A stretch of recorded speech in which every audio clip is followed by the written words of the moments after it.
See from those pictures just how full this stadium is. Absolutely bulging at the seams. Most of people slightly surprised that St Pat's didn't go for pleasing the bank manager and switching to Lansdowne Road, but they thought here, which is ironically the home of Shelbourne, might be their best chance of winning. At the moment, it does look as though the form book is going to hold. Edward Gormley, the captain, and this is Jackie McNamara. Stubbs, Boyd, 6 players forward, and the Celtic backline able to come into enemy territory almost at will. This is Larsson, and a critical challenge by the big fellow Hawkins at the crucial moment denies him a clear opportunity and a clear sight at Trevor Wood's goal. Mackay, Jackson. Billy McNeill's words on that in a moment, but it was a vital block. And now Malloy, and a free kick, and that might well be words for Malky Mackay. In fact, it'll be more than words, it'll be a card. Billy. I think he's very unlucky with the booking, to be honest with you, because Malloy really is in and about him, and I don't think there was any intent from Mackay there, but nevertheless the referee sees it differently. But again, we saw a lovely ball through the middle from Burley. Larsson onto it, just delayed his shot just that little bit, allowed the defender to get a challenge in, and again another chance was gone. Gormley is over the ball, considering his options. Thomas Morgan is the man he's in a conversation with. Bratback is one of the 3-man wall, and Gilzine got the header across. It might come from Malloy, and Gould, for the first time in the match really, has to get his knees dirty in the cause of defence. Braithwaite. 10 minutes of the half remaining here at Salker Park. Celtic still lead this Champions League first qualifying round, second leg by a 1-0, which is also the aggregate score. Malloy. Osum. Morgan's chase. Malloy coming in behind him. To Jonathan Gould. Of course, joined the Scotland squad as a very late call-up after Andy Gorham decided to retire to spend more time doing other things. Mackay left it for Burley. Stubbs. Lovely ball for Blinker. Great vision, he saw the man was on his travels. Now what can Blinker do with it? Concede the throw. It was a good ball by Alan Stubbs, wasn't it? But it's easy when you get someone who goes wide, makes the pass easy for you, but it was nevertheless well shot by Alan Stubbs. Braithwaite will lose out on this one to Mackay. And Larsson grabbed by Wood.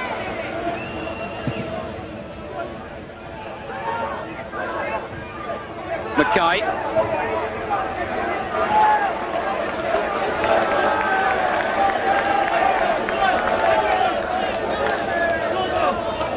McNamara. Larsson. McNamara again.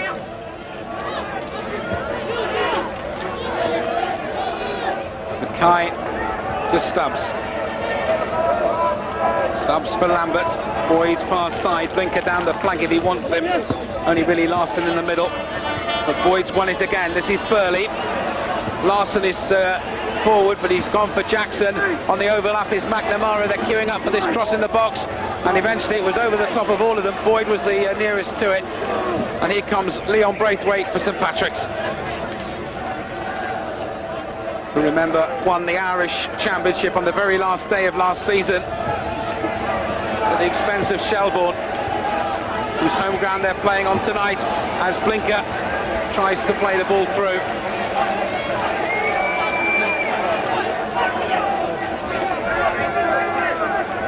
Mackay. Now back once more to McNamara. Lambert. Boyd got space and got time. Lambert spraying it around nicely in the middle of the field. Craig Burley this time.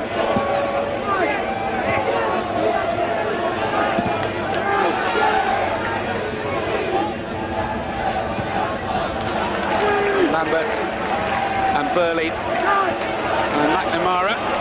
It is industrious best down this near side.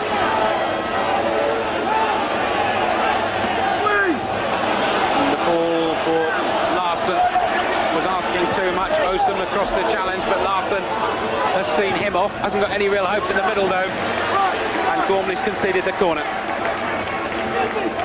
I just feel at the minute, you know, obviously Celtic are a class apart from St Patrick's, but I think they need a lot more width about the play. They've got to get as wide as they possibly can, make the park as big as they possibly can, so that they drag St Patrick's about. Then they can play those passes through the middle.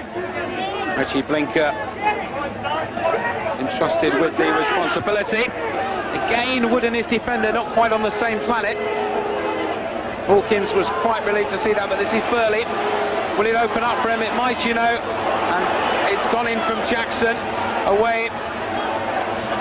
Stubbs was forward, and still Alan Stubbs. Doesn't do that very often. And forcing Campbell to concede the corner. It was St Pat's defending in the first game that won them the goalless draw and set this up. You have to say in this match it really has almost all been one-way traffic. Blinker, the tackle by Malloy, but Burley behind him. There's always a player in support when Celtic need it. Lambert inside the last 5 minutes of the first half at Tolka Park.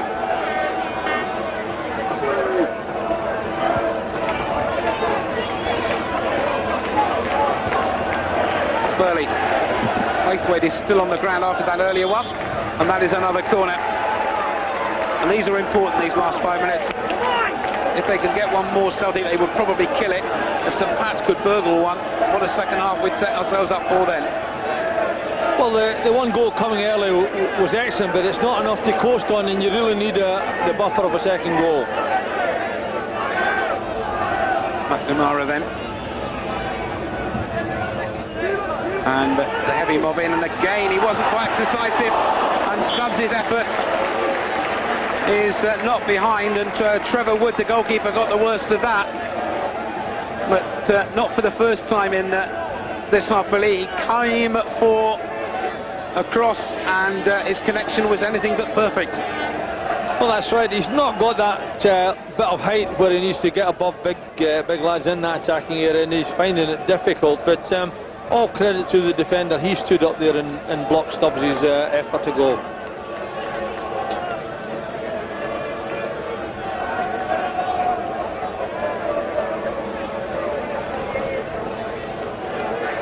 Trevor Wood. I think it's his left ankle that caused the problem.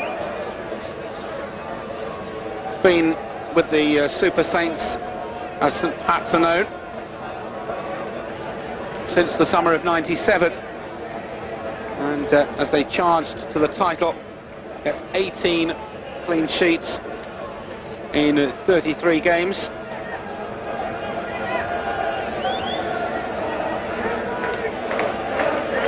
And he played in one of his best games for St Pat's was against Celtic in a pre-season tournament, of which more later.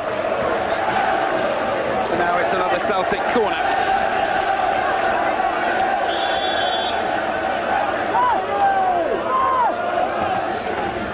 Stubbs has stayed up, and again Wood didn't get there. This time it's Braithwaite. Darren Jackson pestering. Lambert for Boyd.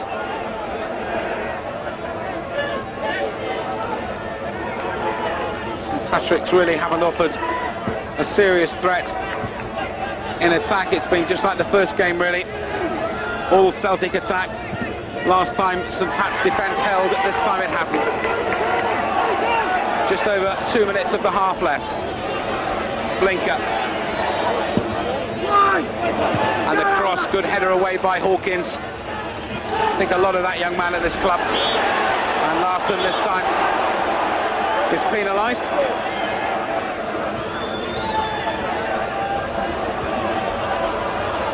And the free kick quickly taken. Clark looks for Braithwaite. Slipped and slided, but there was no foul. And now the quick break by Jackson for Larsson.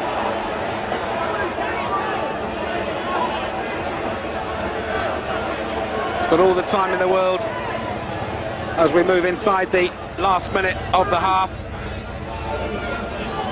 And the fourth official's about to hold up a number 4, but as far as I can see, it's got nothing on it.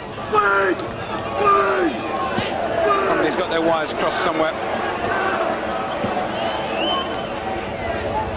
Here comes Celtic again with Boyd. Now Blinker. Twists and turns. Boyd. That was an important block as Morgan tried to get in on it.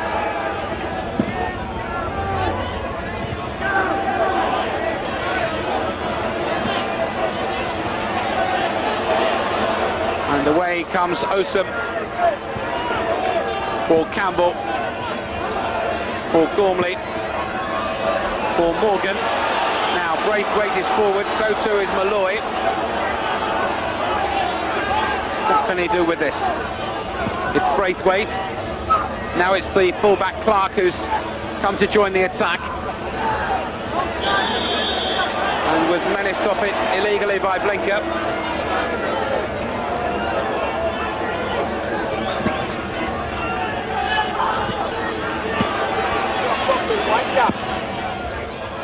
Drilled in towards Gilzane. Hawkins had joined the attack as well. Jackson. Now can Celtic use their pace to counter-attack to some purpose? Blinker. Long ball forward to the goal scorer, Harold Brackback. Knocked back. Away and eventually headed just over the top. As Larsson came in, a lovely move. And Larsson just over. It was a lovely ball in from Jackson, and again, I honestly really think that Larsson should be doing better. He should hit the target from that position. I'm sure he'll be disappointed with that final effort, but that would have been a nice finale to the first half for Celtic. So we've played a minute and a half of time allowed.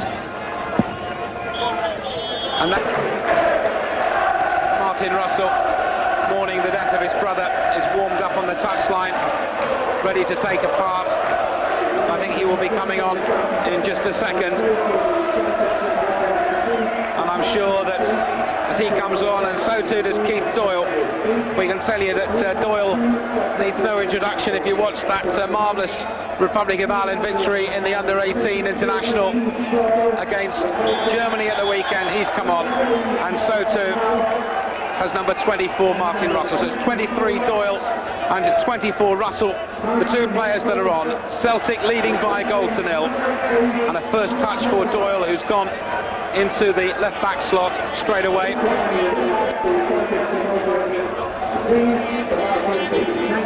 We'll work out what the switches mean in just a moment.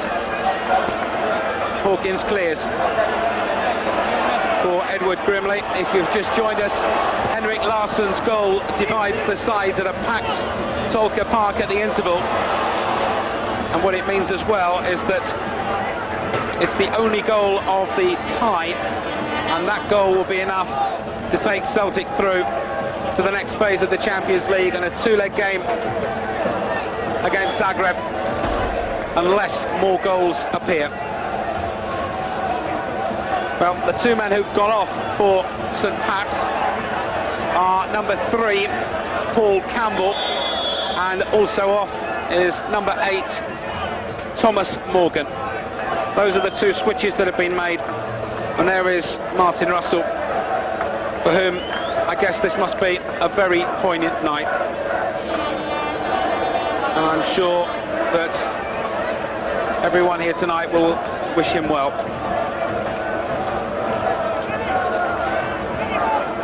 And the change is quite obvious, Billy, that St Pat's have got to score in the next 45 minutes if they've got any chance of staying in this competition. Well, they certainly have, obviously, and Celtic had such command of the first half that they've got to do something different. I felt that the left back spot was a dangerous area for them. Campbell wasn't playing particularly well, and Doyle had a very good under-18 championship, so it's nice to see him coming on, and obviously that's to try and tighten up a bit at the back. Russell will be on to try and stimulate some activity in midfield. Yes, I think he's probably slept it off, because in Cyprus it was followed by a long night, to put it mildly. Larson, blinker for Celtic. Leon Braithwaite, the right back is Jeff Clark. Lynch played centre half alongside Hawkins, and they've really been stretched. Larson, tackled by the tall figure of Paul Osum. Boyd's throw for Rangers. This is Larson. Osum is the police. Now Burley. Now McNamara. Burley again. The early pattern in the second half, very much the same as it was in the first. Although their team are a goal up, they've just won a free kick. The Celtic fans more than a touch quiet. Keith Doyle fouling the goal scorer, Harold Bradback, and this is in danger zone. It will be McNamara who will take. Larson ready to run. Mackay's joined the attack as well, but the clearance has only found Craig Burley. Celtic encamped again. Lambert now for Reggie Blinker. Challenge of Clark and Gilzine. Now Blinker, and again this time it was Osum who came across to cut out the danger. He's a big fella, the number 7 for St Pat's, and he's put himself about in the air to some purpose in defensive terms. Now Blinker for Craig Burley. And McNamara arriving to join the attack. Alan Stubbs, that's a goal kick. And Joseph Bengosh, I suppose, Billy, quite simply will have said, more of the same, please. Well, it certainly looks that way, you know, and I confess to be slightly disappointed, because I really think that what the game needs, as far as Celtic are concerned, is a lot more width, you know, to pull St Patrick's apart, and to make the job of the midfield players a bit easier when they're striking passes. Doyle trying to combine with the speedy Trevor Malloy and not succeeding.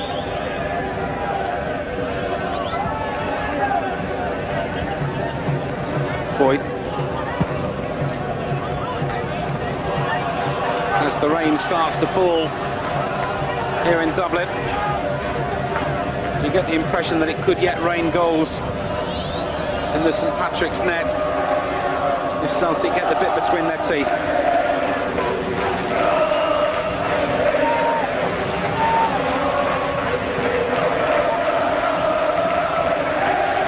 Tom Boyd then. Bradback. Burley. Malloy in the tackle finds Burley. Space for McNamara. Jackson on the forward run. So too Bradback coming towards the centre of the 18-yard box. This is Jackson. McNamara. And now for Craig Burley. Larson. Blinker from Boyd. Throw in conceded by Jeff Clark. Quickly taken for Larson, and Boyd proves the confidence, doesn't it, when we've seen both Stubbs and their Tom Boyd really quite prepared to have a bash from distance, and indeed come and join the attack. Well, you know, they've had so much of the ball, and you know, and St Patrick's are retreating so far back that the defenders at times have got lots of room to move into, and Burley in particular has got a very good shot, scored some very good goals last season from that midfield area, and he's always capable of scoring.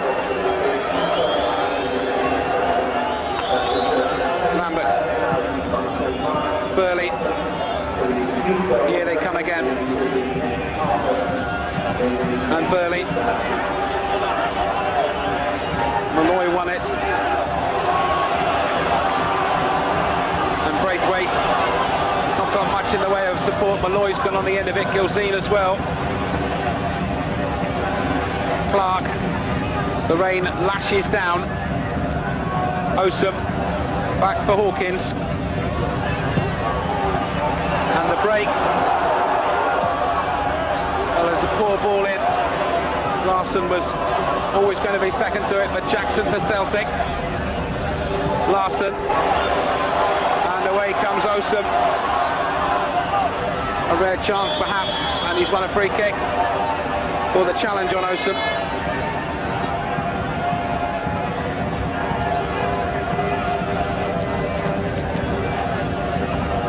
Larsson, the player, adjudged to be illegal in the challenge. Well, it's certainly a tackle from behind, and there's no doubt that he caught Osum, but to me it's just like a typical forwards challenge. Drilled in towards Gilzine. Clark. And Gould having to do the punching. Not confident enough to come with both hands. Osum. This is good stuff from St Patrick's. Just seeing whether Celtic's defence is at home. Stubbs. Lambert. Stubbs again. Lambert.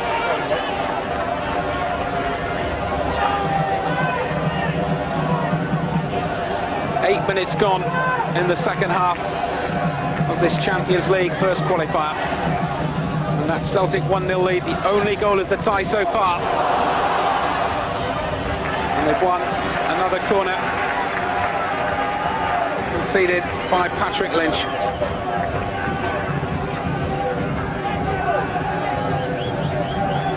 Good piece of defending in actual fact, because Lynch has respected back's pace. He's got back there, decided not to give it to his goalkeeper, and settled for giving away the corner kick.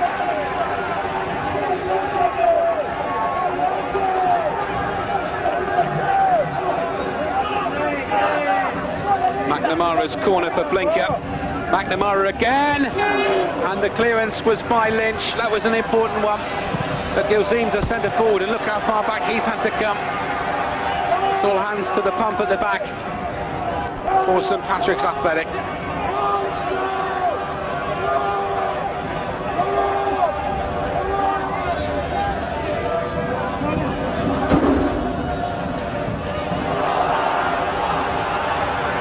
Long chase for Malloy.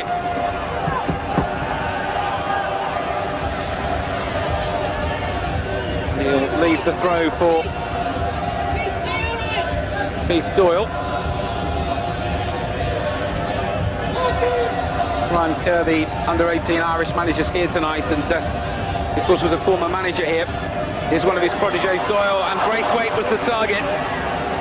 Just over the top. Now for Reggie Blinker. Craig Burley for Celtic.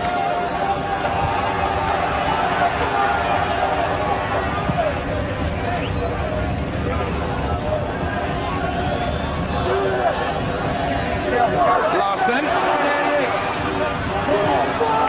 Hawkins did well. Braithwaite. Celtic throw. Was a determined and important challenge. Braithwaite did well. Osum. Gilzine beaten to it by Burley. Now for Alan Stubbs. Lambert.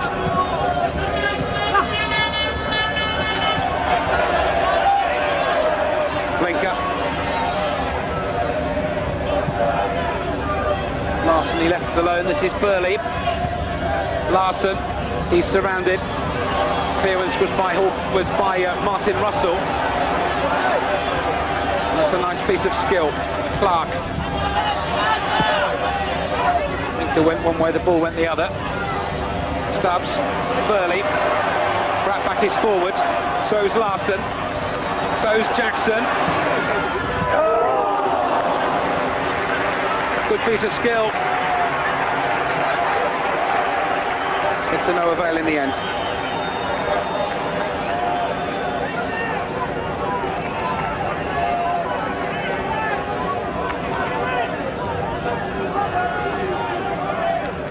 It was a nice sharp response from Celtic. They quickened up the pace of the passing, bit of inter-movement, and all of a sudden Jackson gets himself into position to have a chance. Larson, so the prostrate Doyle nearly played them all onside. So St Pats have really come out to fight for their lives in this second half.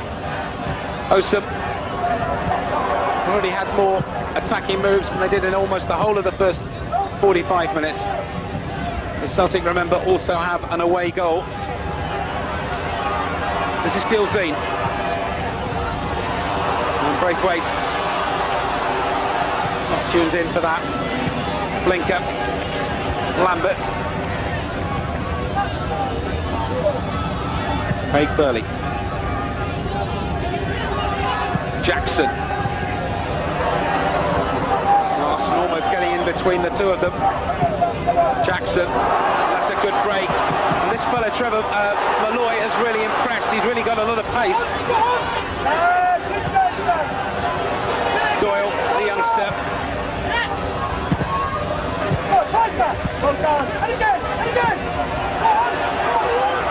Burley. And the free kick is Celtics. They've clearly come out to make a match of it in the second half. Molloy's a fiery little character. We saw a little bit pieces of him in the first half, but he's certainly come out full of fire and full of endeavour the second half. And they've also had some good performances. Hawkins at the back has been tremendous, as has Lynch beside him. They've performed very, very well indeed. Trevor Malloy was one of the Ireland Young World Cup stars of last year. And now they have another free kick to defend to St Patrick's. Foul was on Darren Jackson as we approach the hour mark.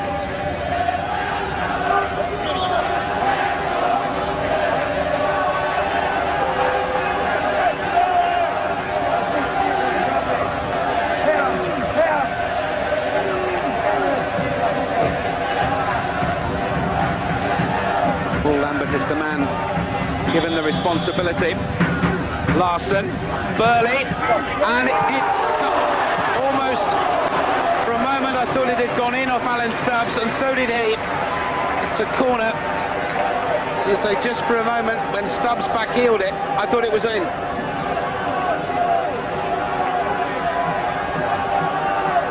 It really deserved to go in, that one, didn't it? Because it was a well-worked and well-rehearsed free kick, and Alan Stubbs was so unlucky not to add to the scoreline.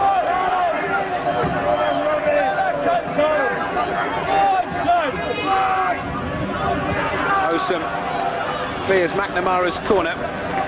Burley back to McNamara again. All the heavy mob have stayed there, and Osum again did well to clear the danger. And Mackay trapped by the assistant referee's flag.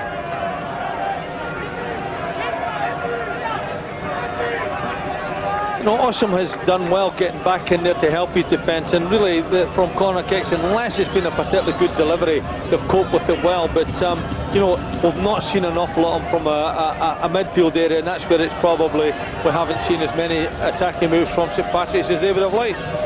Blinker.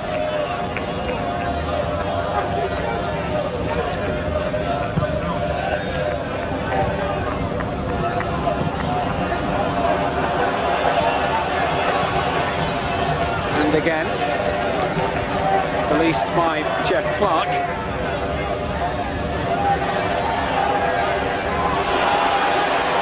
Being released successfully at the first time of asking, and Mr. Blinker, if he blinks, will miss the sight of a yellow card in his direction. Sheer frustration, and the right decision. Well, I think it was frustration. It was a good challenge initially, but the two of them get tangled up there, and you know, I honestly don't think there's an awful lot in that.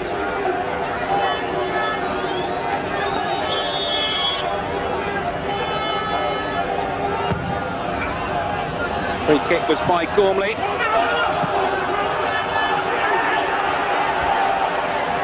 kicks the decision.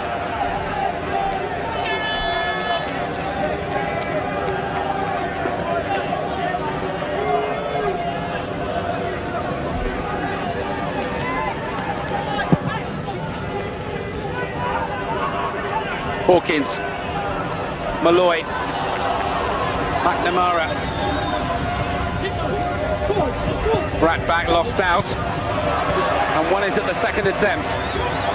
Now Osum, they've got 4 players forward. Gilzine is screaming for it in the middle. So they went down the Doyle route, and Malloy it was who eventually was caught offside.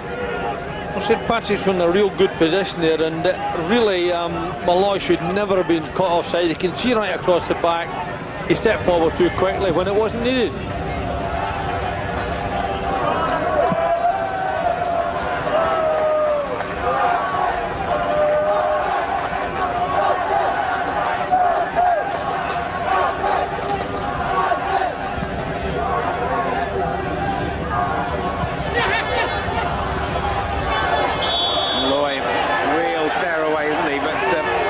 Also proved a real handful.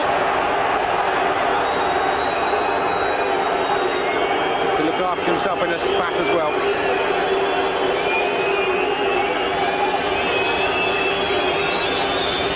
I don't know why they don't give them both handbags, I really don't.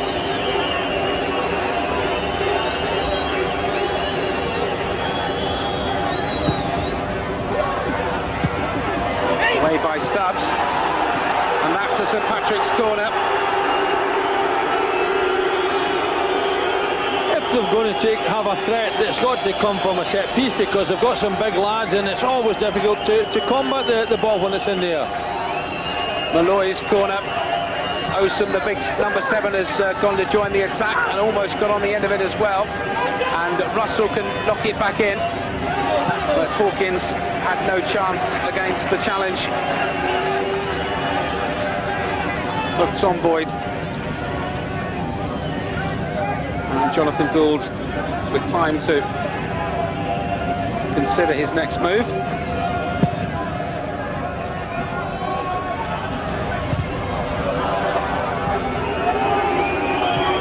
Malloy. McNamara this time.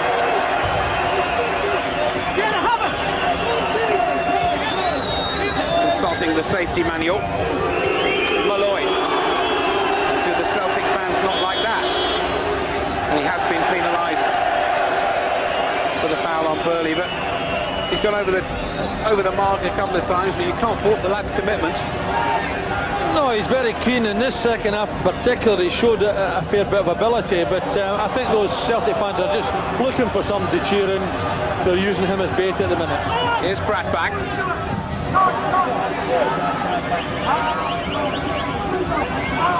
Osum, Lynch. All they do is clear their lines and prepare to repel borders again. Lambert. This is Larson. Now Blinker. Now Jackson. Now Blinker. Larson has left it for the advancing figure of Boyd. Straight into the waiting arms of Trevor Wood. And quickly out to Doyle. As we complete 20 minutes of the second half. Malloy and Stubbs.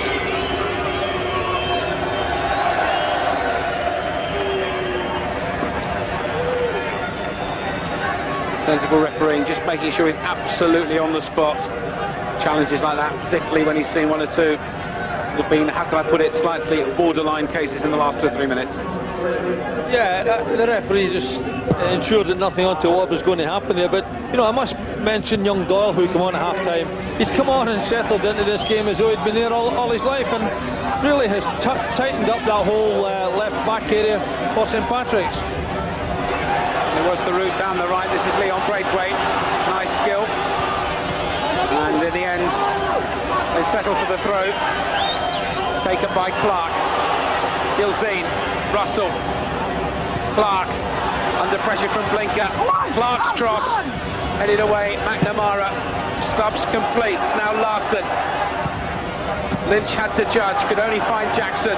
Jackson, Larsson, Bratt back the goal scorer. Twists and turns, good tackle. Well, he's given it against Doyle. What did you think? My initial reaction was it was a good one. Well, he just got caught on the wrong side. He was a little bit impetuous with the first challenge. He did have a go at the second one, and I think it was because of the impetuous aspect of the first challenge that the referee gave the foul.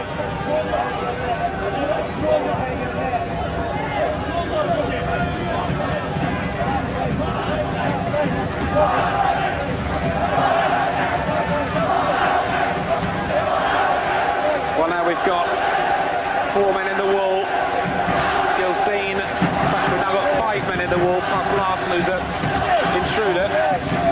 Gilseen, Russell, Gormley, Osam and Braithwaite. And Doyle made the interception, and Jackson made the shots, and the corner results as Celtic removed Darren Jackson from the fray in a substitution, of which more in a moment. It was Jackson's last act. And Simon Donnelly is the man who will replace him.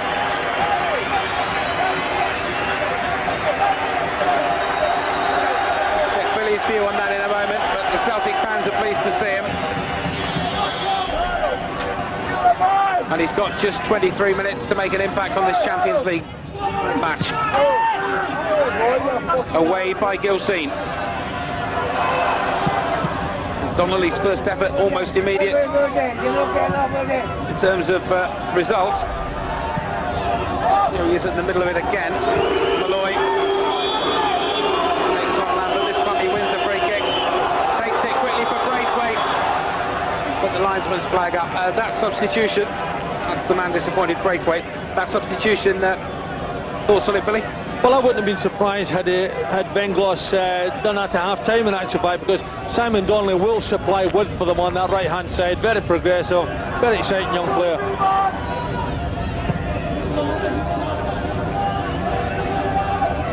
Mackay.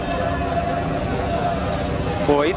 Linker, if he wants him, is near. This is Bratt back, and Braithwaite almost cut out the 1-2 to some effect. Now Boyd. Larsson again. And Hawkins ensuring that all they get is a throw. Boyd. Larsson trying to tee someone up for a shot. Quick 1-2 for Jackie McNamara to chase. And that's a goal kick.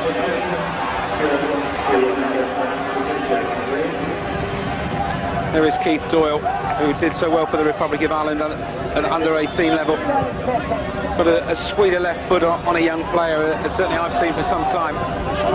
Also seems to have a fast maturing football brain as well.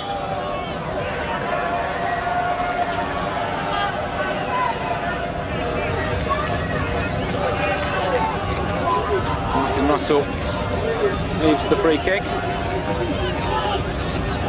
St Patrick's also without a very speedy back defender tonight in Willie Burke, who's injured. So they haven't really been able to use the flanks, particularly out of defence, as they would have liked. But here's Russell's free kick. Burley headed it behind for the corner. There was almost an element of surprise as it came in. Jonathan Gould stayed on his line. Burley, under pressure from Gilseen, opted for the corner. Here it comes with Malloy.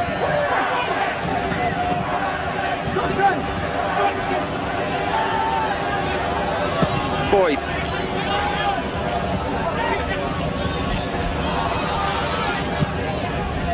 Lynch.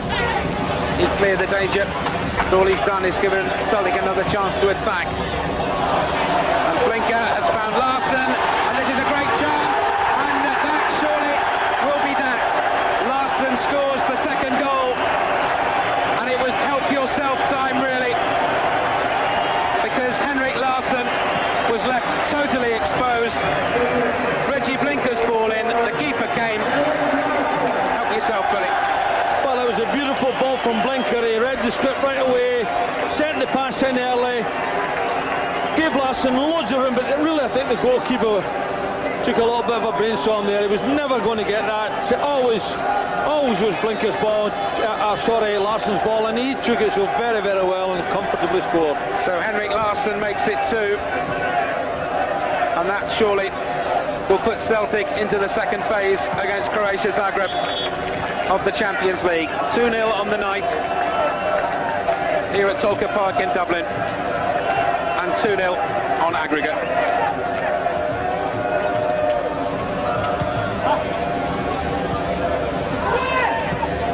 For St Patrick's, well, they've battled hard, but quite simply tonight, class has told. McNamara, Bratback who got the first, seems an awful long time ago. Doyle, Gormley, the St Pat's captain, tries to find Malloy, and that's a goal kick. I think a big contribution to that goal was the introduction of Donnelly on the right-hand side, because he's stretching the defence, he's helping to keep the park nice and wide. Blinker's on that left-hand side. When he got it, his first thought was to say, there's a space in behind the centre halves. Bang in the space it went, and Larsson really finished so well. We're about to see the introduction of, I think it's Martin Riley, and also stripped off ready for action is Thomas McKinley. So both teams preparing a substitution. There's McKinley, but Martin Riley is stripped off as well on the St Pat's bench. And that's the final card that Pat Doolan is about to play for these brave League of Ireland side, who start their league campaign against Derry City at the end of August. And the effort is to no avail. Will this be the substitution time? Yes, it will. Let's work these out for you. Substitution for Celtic, first of all.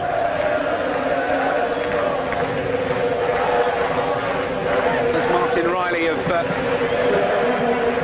Patrick's. And I don't think they've got a number 41, which might explain why we're not seeing a number raised, but I think it's Gilzine who's going off. Yes, indeed. And Martin Riley comes on to replace him.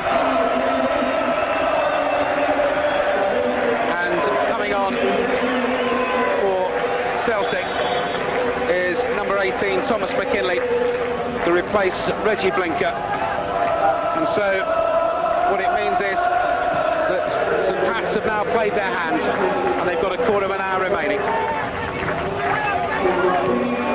McNamara, way back for Jonathan Gould.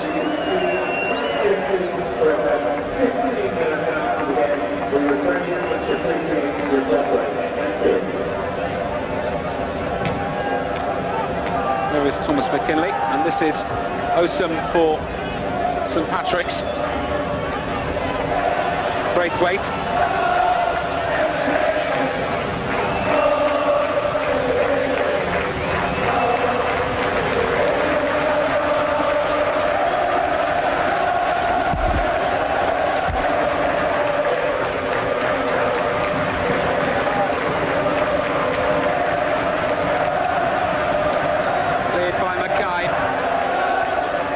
Has gone across the challenge.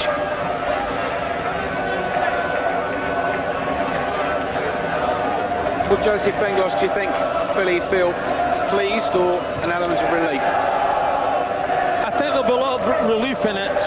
You know, it's not the best performance by any man, but it's very purposeful. It's been effective. They've never looked like losing. Having got the early goal, it's just a matter of time before they got the second one.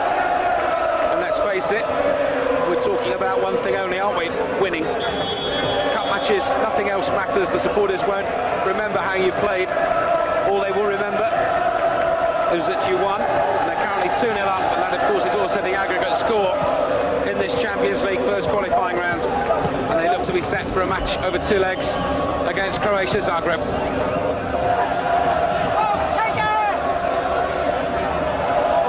McKinley. And the twists and turns again Riley, the substitute, just come on. Braithwaite and Malky Mackay.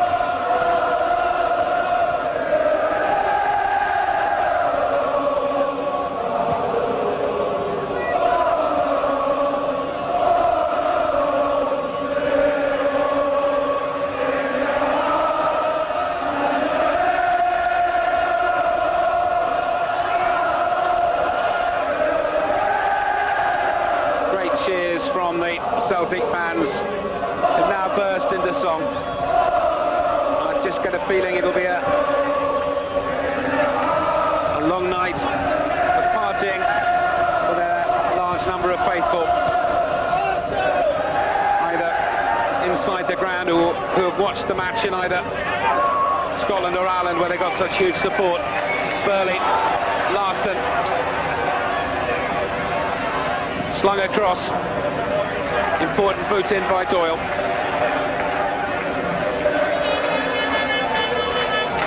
"13 minutes remain."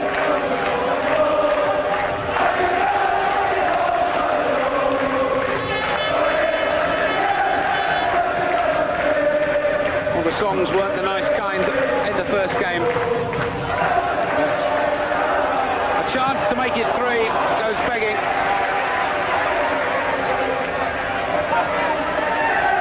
Really would have made the songs even more tuneful. Braithwaite knocked back for Lynch.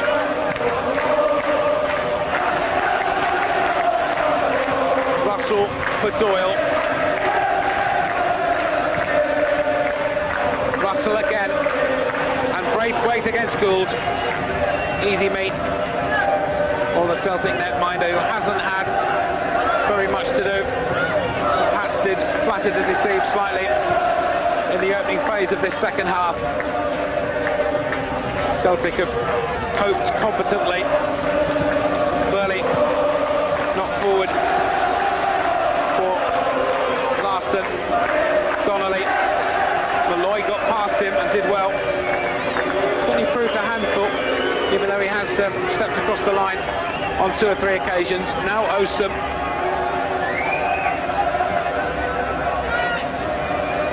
Russell.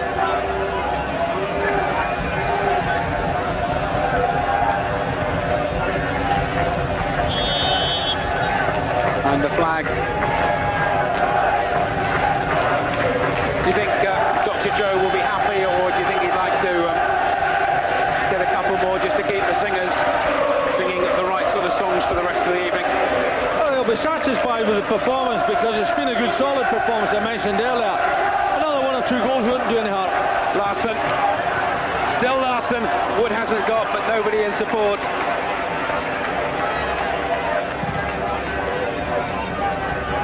You know, Larsson missed that chance again, and really, if you think about it, he scored 1 goal, he's had 3 other real good, solid chances, and he might have had a real spectacular match tonight. McNamara finds Donnelly. He's inside his own half. And the square ball for Boyd, now for McKinley. And surely that went out, yep. The curl didn't favour the Celtic left back, or the man who's gone into the left back role.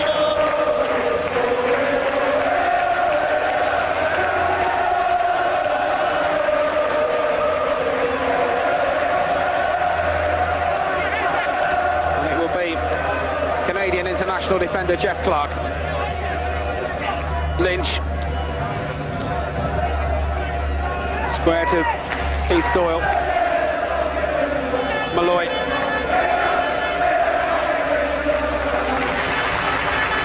The decision's a throw-in.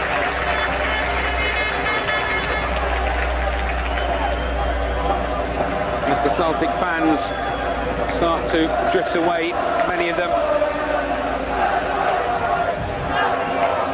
quite smiling and quite happy with what they've seen. Well, the team's in the next round, Mike, and this is a city where there's 1 or 2 pubs where they might enjoy themselves later on as well. I hope you packed the A to Z, is all I can say. This is Lambert.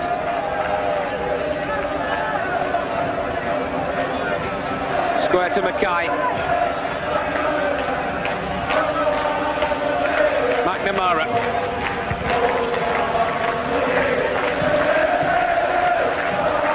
Target was McKinley, but he had no chance realistically, as he went and got the stilts.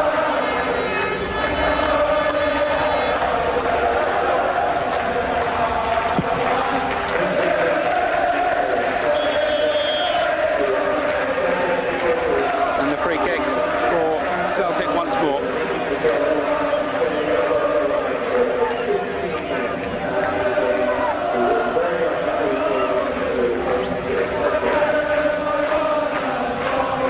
Stubbs free kick. McNamara. Can Celtic get a third to settle this Champions League first qualifying round match in style? 2-0 is also the aggregate score, remember. Clark lost out. Now the space into which lurks the menacing figure of Tom McKinley, and that's a corner conceded by Patrick Lynch. Boyd, and the header comes in from Mackay. Now Malloy. 7 minutes remain. Russell, Malloy. Doyle's the express outside him. He was forced to put the brakes on to get on the end of it. Riley. Twists and turns. St Pat's have almost run out of ideas, but whatever happens in the next 7 minutes, they can hold their heads up high, that's for sure. Well, they've certainly battled away and they've done very well, particularly at the back. They haven't had very many options from midfield, and really up front they were sadly lacking. Malloy has tried a little bit down that left-hand side, but he didn't really have any support from many quarters.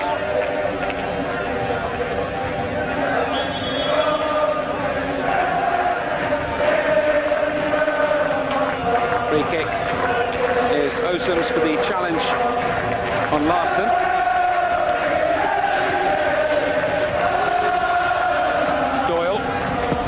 This is Russell. Braithwaite, looked like a tiger, won himself the free kick. And maybe there is time to test the reactions of Jonathan Gould.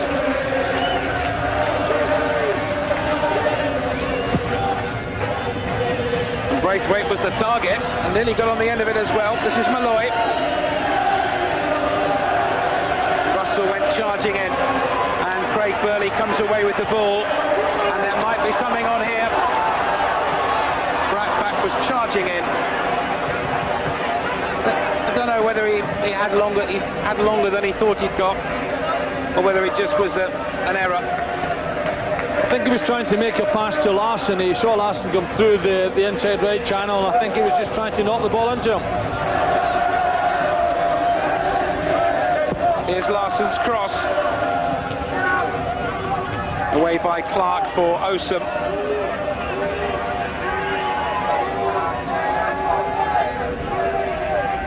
Doyle.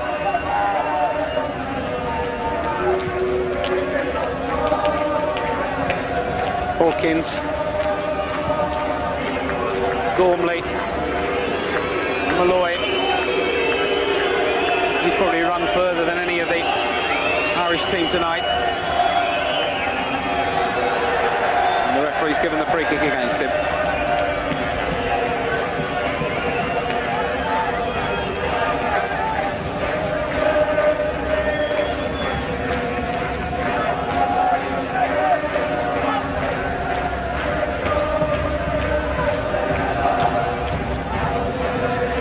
Lambert. Larsson for Burley. McNamara. Brackback made the run towards the near side. This is Brackback now. Towards the near side as McNamara was looking. Well, that's It's good defending by Hawkins. Russell takes over. And Malloy. Who's caught your eye for Celtic, Billy? Well, really, for me, you know, it's the back lads have done their job positively. They've kept their discipline. But the big one, I think, has been Larson. He's moved about. He's certainly got himself into good scoring position. Missed a few chances, but he hasn't stopped running. He got that all-important second goal, and I think he and Burley have possibly been the outstanding performers tonight. Larson again. And Donnelly went in the box, but it didn't run for him at all. Osam away.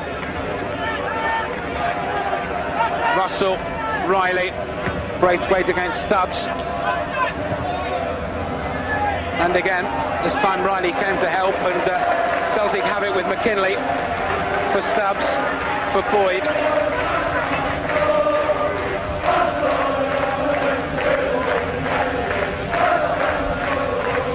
And Stubbs again for Mackay this time, and now for McKinley. Henrik Larsson.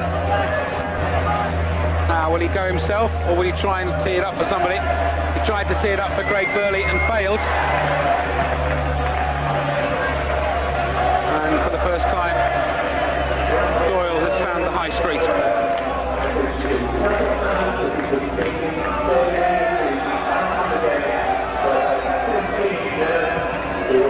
Well, Billy McNeil, my co-commentator tonight, lifted the European Cup for Celtic on arguably their finest day in 1967. They've got a long way to go to match that, but the Scottish side looked to have safely negotiated this first hurdle inside the last 2 minutes. And then Billy will have to go and sign hundreds of thousands of autographs or so, it seems. I don't know whether you've been to tea with all of them, but they've all said good evening, Billy, as they came past us tonight. And they're your personal fan club as well. Got a big family in actual fact, mate, that's what it is. I think they want to know where you got the tickets from. Knocked away again, this is Hawkins. And Jeff Clark wins the throw. So we're inside the last minute.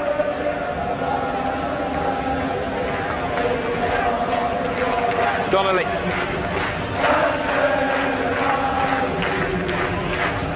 Bratt back.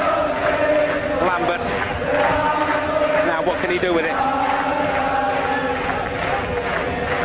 It was aimed for McKinley. But really the second goal has killed this as a contest, hasn't it? And it's been really a case of afters almost since then. Well, really, St Patrick's didn't pose too much of a threat at any time, but it is uncomfortable to sit on a one-goal lead, and certainly when Larsson scored that second goal, it was really game, set, match. Boyd, Celtic, starting as they finished, camped inside the St Patrick's half.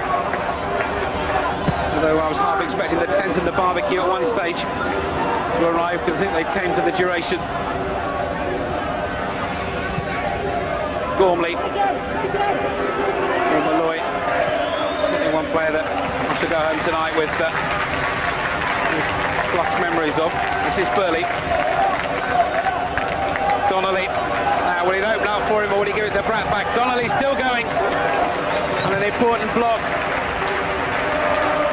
by Martin Russell at the expense of a corner. And the 90 minutes have been played.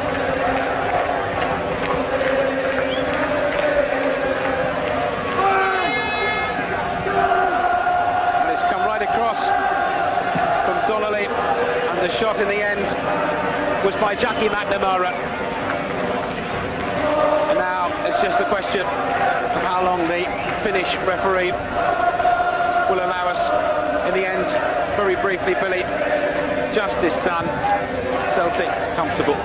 A very comfortable performance, not the most spectacular performance, but that won't matter. They've got themselves successfully through this hurdle, and they can now look forward to what's coming up next, which will be a battle against Eastern European opposition. While for St Pat's there is the thought that there is at least further European action to come as they go in the UEFA Cup. but they may well have their hands full. Let's put it that way. Fairness to them, they've given a lot to the game tonight, and you know they've worked very hard, mainly from a sort of containment exercise, really more than anything else. But the early goal really, I think, scuppered all the plans. Larson, Lynch, now Clark, now Braithwaite. And Stubbs concedes the free kick. And is there time for one last hurrah from St Patrick's Athletic? And this Tolka Park ground has been bulging at the seams all night. But Celtic are singing all their way into the second qualifying rounds of the Champions League. McKinley, Craig Burley, another look at the referee's watch. McNamara.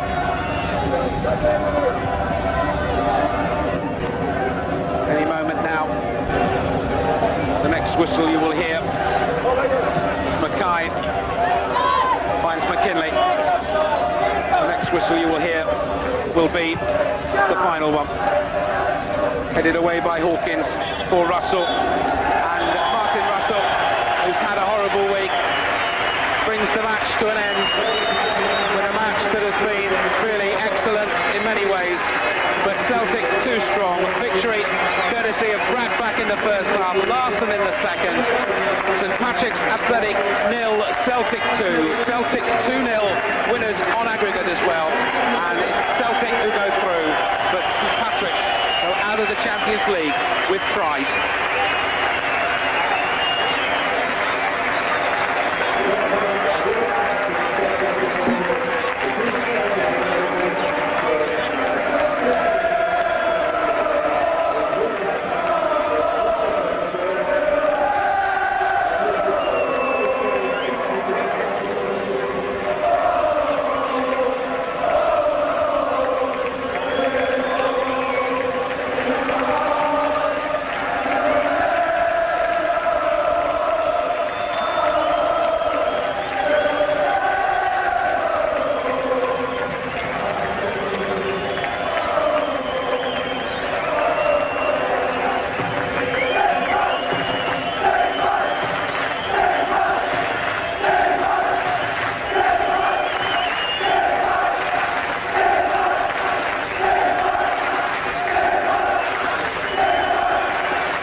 Well, Mark Miller and Paul Lambert almost ended up running down the tunnel together there.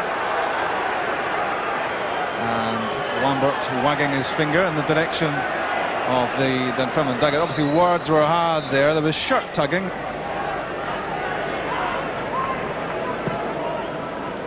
Linnigan's left foot finding Shields, but not much chance for Falconbridge to make anything of that. Tom Boyd doing the defending, and now quickly moved on by Gould to Mackay on the other side. That was a push on Donnelly by Todd, and Donnelly foiled in his efforts at taking the free kick quickly. It's taken now, gets it back from McNamara. First time into the middle, underneath it Greg Shields, and not quite knowing what was happening in behind him, he had to turn that one behind for a corner.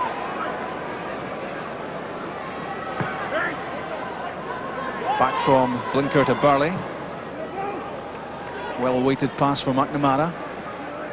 All the way over to the other side now. Donnelly lofted in. Malky Mackay's header! That's 3-0. And a sweet moment for Malky Mackay. A looping header which beat Westwater after Celtic had tried down the left, then shifted it right. And that's well away from Westwater. hung up in the air for Mackay by Donnelly, and kept his eyes firmly fixed on the ball, Mackay, and directing the header where the goalkeeper couldn't get to it. Now Jackson and Simon Donnelly and Craig Burley. Can this be number 4? It certainly can. 2 goals in less than a minute for Celtic, and that's 4-0.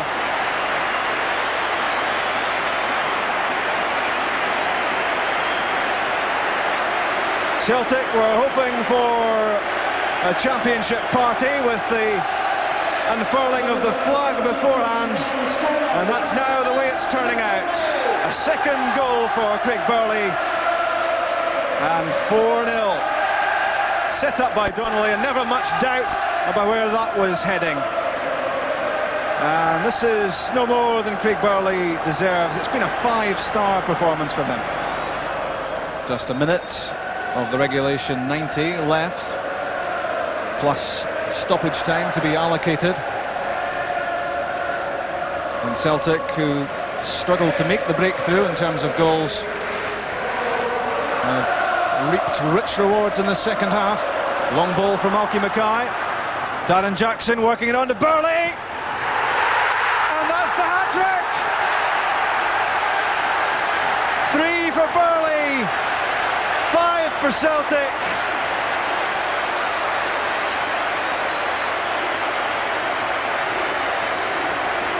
It's polite applause and all very calm down in the dugout. And there's that gap-toothed smile that says Craig Burley is off to a sensational start in the new season. On day 1, a hat-trick set up by Darren Jackson, and I'm sure the injury to Ian Westwater possibly explains why this shot got through. This was one that the goalkeeper would hope to have stopped, but it went under his body and into the net, and who can deny Craig Burley his moment? Blinker to Lambert, looking for Donnelly. Good tidying up work by Thompson. The pass for Den Beeman.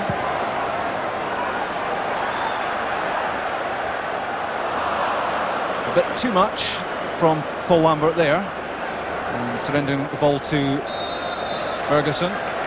Offside Falconbridge.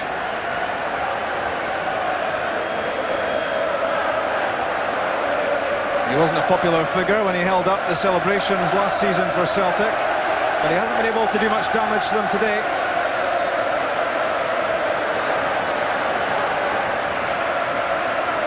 Stubbs releasing Henrik Larsson. Linnigan's with him. Back for Jackson.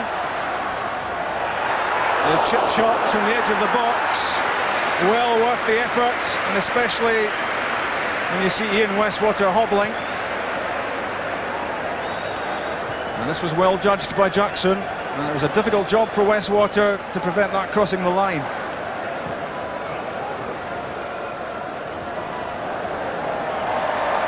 Nodded out by Alan Stubbs, looking a very assured customer. Outstanding last season for Celtic, after being less than convincing the season before.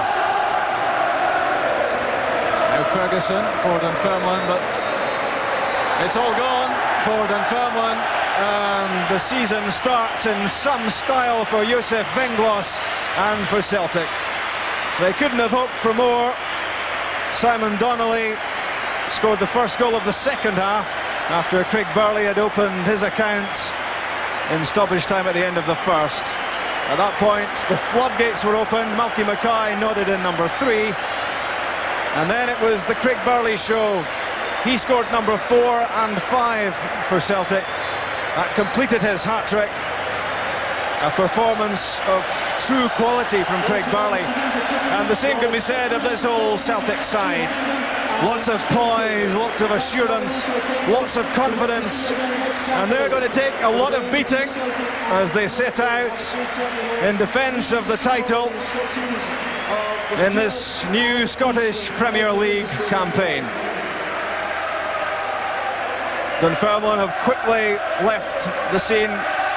It's been a day they'll want to forget, and it's a day these Celtic fans will long remember. It started with the flag being unfurled, and it ended with a scoreline of Celtic 5, Dunfermline 0. Dr. Winkles, you must be absolutely delighted with that performance. Yeah, of course, I'm very happy with performance, and players have been enjoying themselves. But what is more important, they have been giving nice feelings to the 60,000 people. And that is the only privilege for good and top players to do that, and it was nice. I'm very delighted. How would you analyse the quality, though, of the Celtic performance? Of course, when we start to play, it was even game. Our opposition have been well prepared, but slowly during the game we have been able to improve pace of the game, quick passing, and from those situations we have been creating goal opportunity, and we score goals too. Craig, not a bad wee day for you on the first day of the season? No, a great start for myself and for the team. I think as well for the supporters, a bit of confidence that'll give them, and I thought all in all it was a good performance. Again, we had to break them down, we did that, and it opened up for us in the end. The bookies make Rangers favourites at the moment, but on the evidence of this sort of performance, Celtic are going to take a lot of beating. Well, we're not here to give the title up easy, and I think when you're talking about favourites, I think it's because they've brought in a lot of players and spent a lot of money, and we haven't, but we did that last season and we struggled for a little while, so I'm quite pleased the way things have went, and I think it's been a bonus for us to keep a steady unit and keep everything together, and everybody knows each other, and we're a year further on, so they can make who they want favourites. All we've got to do is be just in the park, and we're confident. We've got a new stadium here with the stand being finished. It's a magnificent place to play, and we're looking forward to it, and we're going to be in there for a battle all the way. How big a blow? It is a ground on which legends were made, and a day on which some return. The Lisbon Lions brought the European Cup into Parkhead, much as they did in 1967, to honour the Celtic giant whose presence is still felt in the boardroom. Liverpool came to what's now Britain's biggest club football ground, where Michael Owen scored in the UEFA Cup last year. The modern Celtic showed off their modern-day achievements to a support still irritated with its chief executive Fergus McCann for ditching title-winning coach Wim Jansen. Fans had booed him last week, but with Jock Stein's widow by his side, they weren't going to this time. Before an audience of more than 62,000, Gene Stein opened the Jock Stein stand.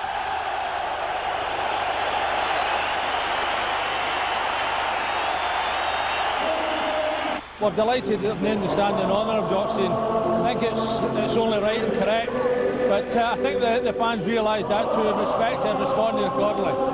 Jock was tremendous man at Celtic Park. Will never be forgotten. What will be forgotten at Celtic Park is the moment they went one down 10 minutes before half-time, courtesy of Leonardson. Celtic stepped up a gear in the second half after Harold Bratback came off the bench, but this was as close as he came. The whole stadium was waiting for Michael Owen to work his magic. Unfortunately for him, Enrico Annoni was waiting too. Liverpool settling for the 1-0 win.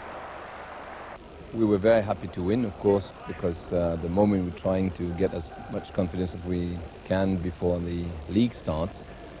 But we got to admit that today the Celtic team made it very difficult for us, because they came back hard in the second half, and we have to admit that we've been very lucky in one or two occasions. A disappointing scoreline, yeah. Hopefully, it's just a friendly, and once the real stuff comes about, we'll take the chances that we did create today.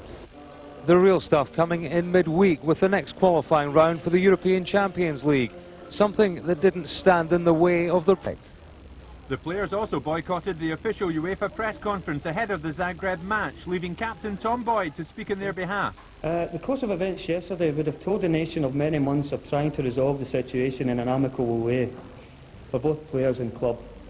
It appeared that a solution was not possible, and therefore, in consultation with all the squad members, the three players concerned took the stance of non-cooperation and their only recourse in an attempt to bring matters to a head for the benefit of all their teammates. Whilst the events of yesterday are obviously regrettable for all parties concerned, it must be pointed out that the three named players did not act in isolation. or either their teammates or the club officials concerned.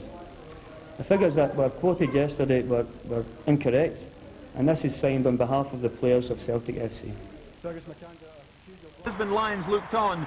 Gene Steen cut the tape to open the Jock Steen stand, the final part of a magnificent arena that now boasts a capacity of more than 60,000.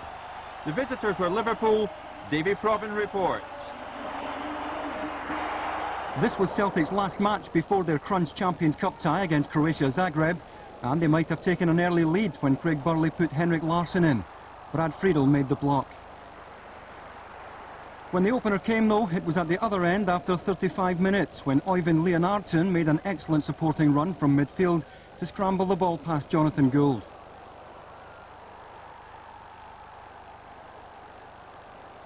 It was Karl-Heinz Riedler's first-time ball in behind Alan Stubb that opened Celtic up. Leonardson won the race for it. Celtic upped the pace in the second half, and in producing the best bit of football in the match, Paul Lambert almost made it 1-1. A good exchange here with Donnelly, but the shot finished wide.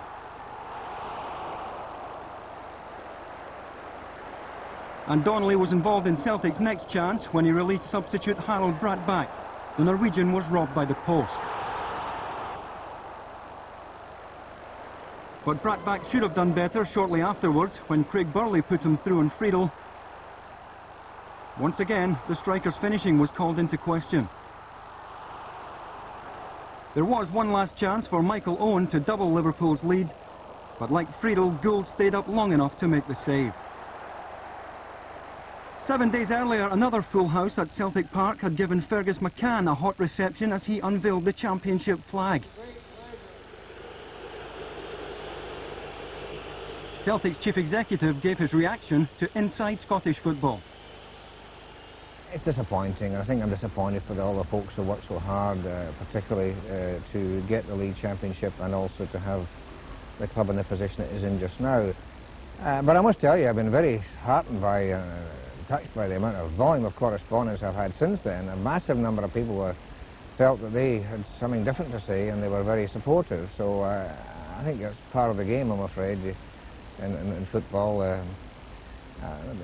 Supporters of other clubs saying, well, what's the problem here? You know, we'd rather have all these things. We don't have any of those things that you've got. What do you think those who were booing you were trying to tell you? I think there was maybe an element in the crowd that maybe got this wrong. Maybe they got the wrong idea in terms of we're trying to do something about the Irish background of the club and so forth, which is nothing is far from the truth. We value very highly our traditions and history here. But it's an open club. It's very much a club where there is no sectarian divide, there is no hatred here, there is no political agenda at Celtic Football Club either. So did you not see it as a personal message to you last Saturday? Well, I suppose if you put it that way, I wouldn't want to dwell upon it, to be honest. I think football, the season gets started, we win the game 5-0, we get on with it, and I'd be quite happy to be here again next year putting up that flag. So, I mean, that's how you get on with it. There has to be something wrong though. If you look around this stadium, now the biggest and best in Britain, the league championship has been won, the club has announced record profits. Do you accept that you're not getting your message across? Well, there's some people who, maybe there's other agendas at work, possibly, who are still not satisfied with what's going on. I think we're not trying to exclude it. As I say, I'd like to think that there's discontent among our supporters, to be honest, because they've been very much waiting for a new coach, and each day we say this guy, that guy, and so forth. It just seems like an eternity because of the World Cup, all the delays. But we worked very hard on that project, and I think we came up with the right candidate at the end. So I think maybe the enjoyment of the last league championship wasn't as good as it might have been, having to find ourselves in the position of having to replace the head coach. So I think that maybe is part of the reason, I suspect. But we move on from now, I think.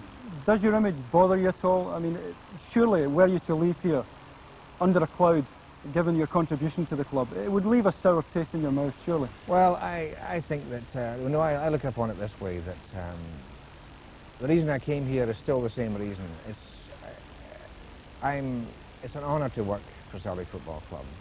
I could be doing other things, I know, which may be less aggravation, if you want to call it that, but I think that I get a lot of satisfaction from working here, from working with the people here, and for being part of the club I've always supported. So that's what it comes down to, and I mean, people can make up their own minds, and I think you have to be a bit thick-skinned at times, but that's part of the job. And what of the longer-term future of this football club after you've gone? Well, I think the future is very rosy. I mean, whatever the arena might be in terms of the matches we're playing against, we've got a lot of things in place now, and a tremendous support. We've got 52,500 season ticket holders, more than any football club has ever had in the United Kingdom, and I think that kind of base gives us a great platform to go forward and compete at the highest level. And there's a lot of talk now of a European League being formed. What do you know about that, if anything? I've not been involved in these talks you're mentioning, but I know that the European leagues of professional clubs are actively debating with UEFA improvements to the way the professional clubs fit in with the overall structure and the overall pattern. There is some resentment, I think, among the clubs about the number of international matches. I mean, a lot of clubs like Celtic come back from the World Cup to find they've had 10 players playing a lot of grueling matches, and these are players that we have to pay the salaries of, and so therefore there is some debate going on amongst football. The players will surely have been relieved to put it behind them and get on with the business of playing the game. A huge night for them and for the 60,000 fans packed inside Celtic Park, hoping to witness one of those special European nights. Commentary from Rob McLean. The good news about the Celtic lineup is that Scotland midfielder Craig Burley has made a rapid recovery from a knee injury and he's been past fit. Another boost is the defensive presence of Mark Reaper, who featured for 45 minutes in Saturday's friendly against Liverpool. Reaper's role is to keep it tight at the back alongside skipper Tom Boyd and Alan Stubbs. That would allow Celtic to concentrate on getting the goals they need to take to Zagreb, with Henrik Larsson doing the prompting behind Simon Donnelly and Harold Brattbakk. The other obvious goal threat comes from Burley, who started the domestic season 10 days ago with a hat-trick here against Dunfermline. The man he'll look to beat tonight is Croatian international goalkeeper Drazen Ladic, who was one of the stars as his country clinched third place in the World Cup last month. He's one of 6 players in this Croatia-Zagreb lineup who are in that national squad in France. Ones to watch include skipper Dario Simic. He's tipped to move to Milan soon. And up front, fans' favourite Silvio Maric is also much admired in Italian football. Here's the shape of their team, with at the heart of the midfield the much-travelled Robert Prosinecki, formerly of Red Star Belgrade, Real Madrid and Barcelona. And a big presence alongside Maric in attack, Australian international Marco Viduka. The referee is the man who handled the World Cup opener between Scotland and Brazil, Spaniard Jose Garcia Aranda. Celtic kick-off, a tie which for one of these sides will unlock the door to the lucrative Champions League. An interesting link between Celtic and Croatia Zagreb is that both were European winners in 1967. Like Celtic, Zagreb triumphed in that year as Dinamo Zagreb, they were called then. They were in the old Intercities Fairs Cup. That's history though. It's all about the teams of '98, and here is Henrik Larsson immediately trying to burst through the middle, halted by the challenge Jelicic, and now Prosinecki getting the treatment from the Celtic fans early on. And again, he'll see a lot of the ball tonight, Prosinecki. If he plays, Croatia Zagreb play, he has that sort of presence. The touch from Maric. Again, Prosinecki putting his foot on the ball, taking time, making sure that the pass is a good one. Lots of patience, lots of ability to go with it as well. That's in for Viduka, nodded away by Mark Reaper.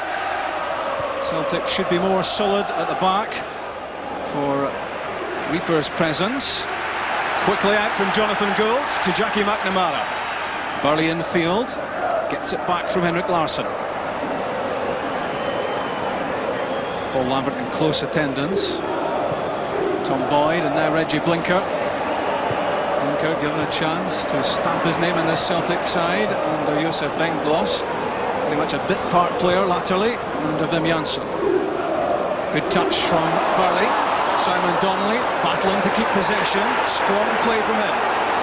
Now Blinker. Took too long. Brushed aside Blinker. But that's good play in return from Paul Lambert. Having a look. Across, drifting in towards Bratbach. And knocked away by Zvitanovic. Jelicic. That's Rukavina, the right wing back. Kozanecki almost dwelling too long on the ball, very quickly closed down by Celtic. They want to give him too much time or room. Rukavina making the run. Very direct play. Charged down by Alan Stubbs. On the counter, Jackie McNamara looking to pose a threat to Croatia Zagreb down the right-hand side. Fouled there by Jelicic. Josef Venglos organising alongside a European winner himself, Eric Black, in '83 with Aberdeen as a player. Left by Larsson, looking for Burley. Had to stretch, did well, finding Lambert. Now Tom Boyd. Simon Donnelly trying to dart away from his marker. Now Blinker being shown onto his right foot there by Rukavina. Another chance for Blinker. Now Larsson. Craig Burley. A decent strike there from Burley. Looking to test out Ladic early on. No hesitation here from Burley as the ball broke back to him. McNamara, Lambert, Bratbach. Eased off it there by Tokic. Again it's Kozanecki operating at the moment just in front of his back three, but always liable to push up and support the front two as well. That pass asked a lot of him. Bratbach's flick and turned away by Juric. Kozanecki. Rukavina. Blinker going with him, forcing him out. Zvitanovic. Rukavina has continued his run from right to left. Reggie Blinker trying to close him down. No whistle. That's a good effort. Clipped the top with the crossbar. It was Jelicic who made the run into the box. He got himself on the end of the cross, and that wasn't too far off target. There was hesitation here as it looked as if a free kick might be awarded. It was played in by Zvitanovic and Jelicic with the header. Played to the feet of McNamara. Three blue shirts in front of him. Tried to thread that through for Bratbach. Juric being forced to play it by Bratbach. Here's Kozanecki. Henrik Larsson applying pressure. Kozanecki did well to squeeze away the pass there to Simic.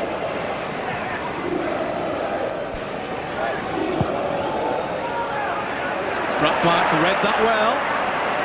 Couldn't quite control it though. And the ball back in the possession of the Blues of Zagreb.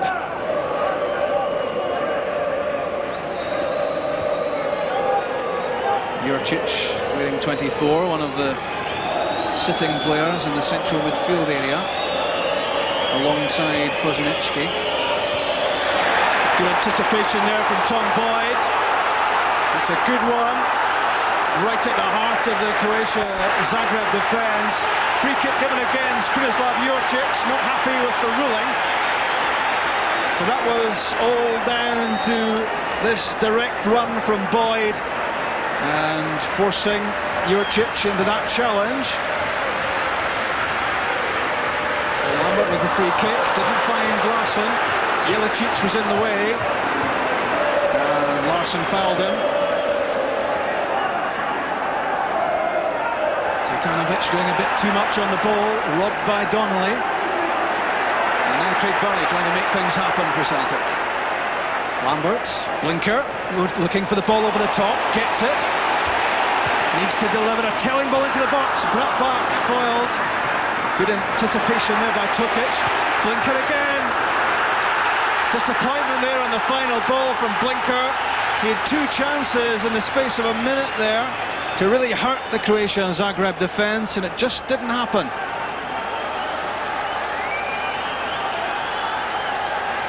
Harold Bratbach was waiting in the box. McNamara's corner kick. Out came Mladic. Looked a little lost there, the Croatia Zagreb keeper. Mark Reaper got his head to it, but couldn't put it on target. Zvetanovic looking for Viduka. Reaper got there first. That's Henrik Larsson and Craig Burley. McNamara want to get back from Simon Donnelly and left it for Henrik Larsson.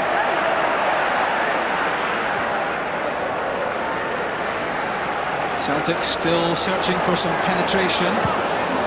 Unable so far to break down the blue wall that is the Croatia Zagreb defence.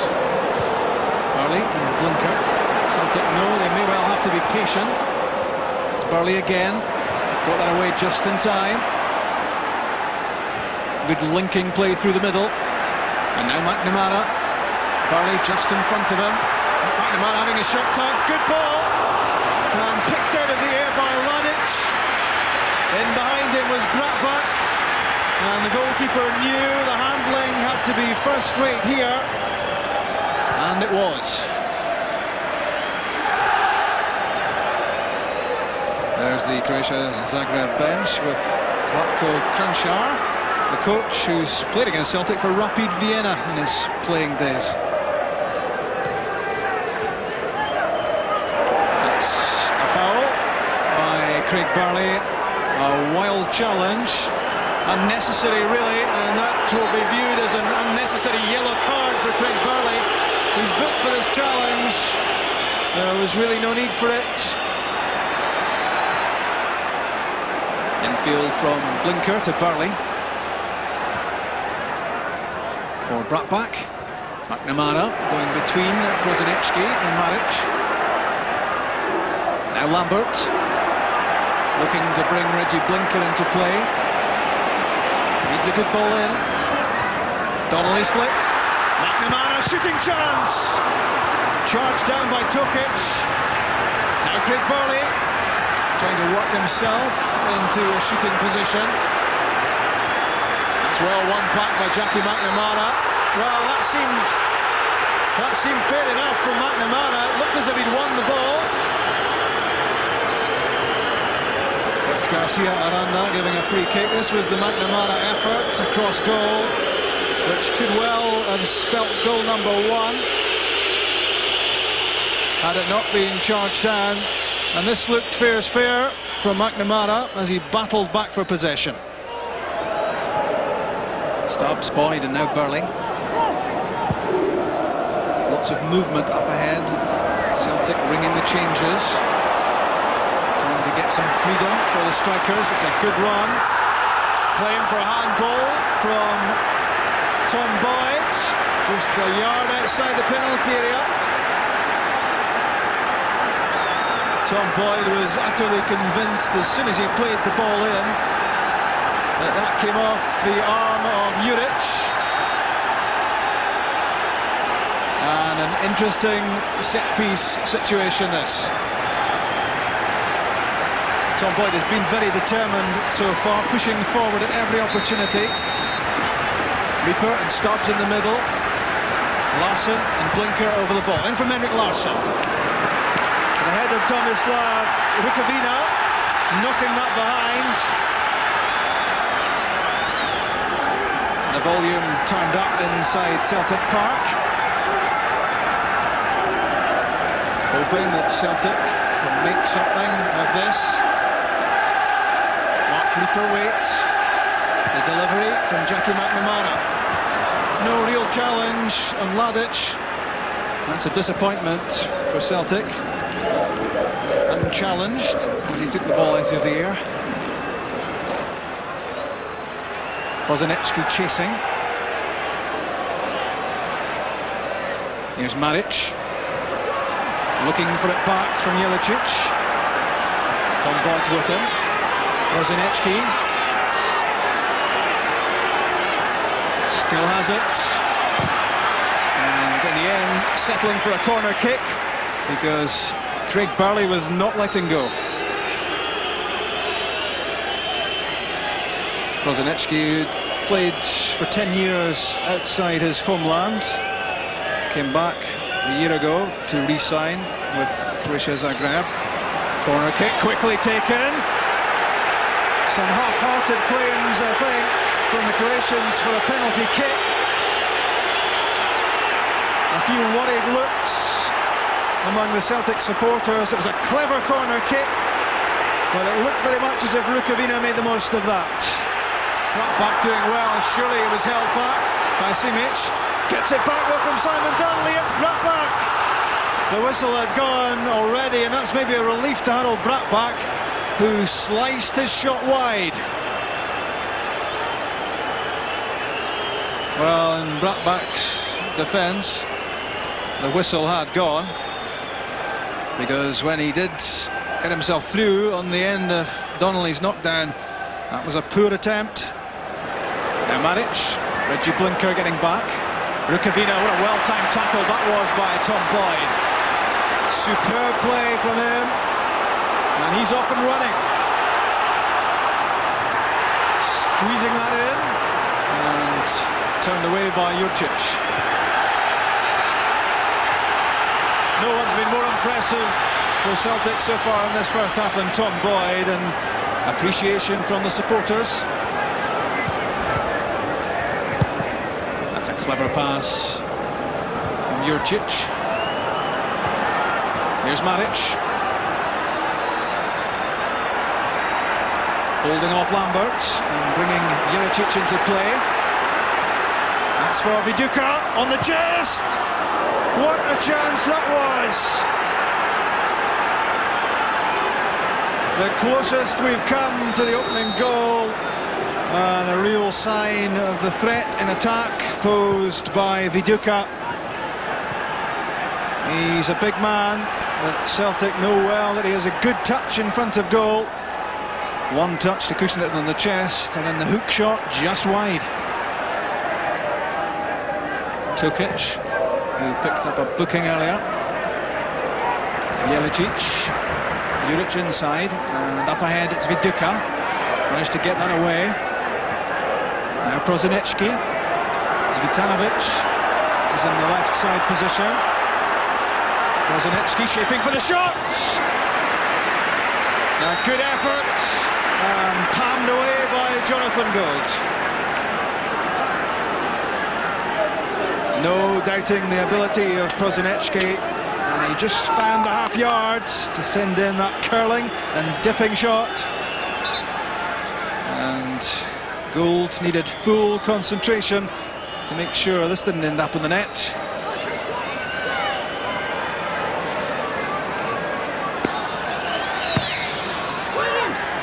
Viduka climbing for the header, Maric! Great save by Gould, that was pure instinct. Stretched out the right arm, and the reflex stop, denying Maric when he thought he'd fired Zagreb in front. Missed by Mark Reaper. A good tidying up work behind him from Alan Stubbs. And the pass finding Henrik Larsson. Alan Stubbs still grounded. Looks as if he may have twisted something as he knocked that ball up the touchline. Here's the moment in question, and that right foot seemed to twist as he played the ball away. Celtic heading back the way. Lambert to Boyd. Lambert again. Not too many options for him. That's a foul on Reggie Blinker. Advantage being played. Celtic try again with Alan Stubbs. The long ball for Henrik Larsson. Larsson did well, looking for a penalty kick. Not given. Claiming he was held back as he tried to get onto the Stubbs pass. Jurcic was the man with his arms round Larsson's shoulders. No penalty.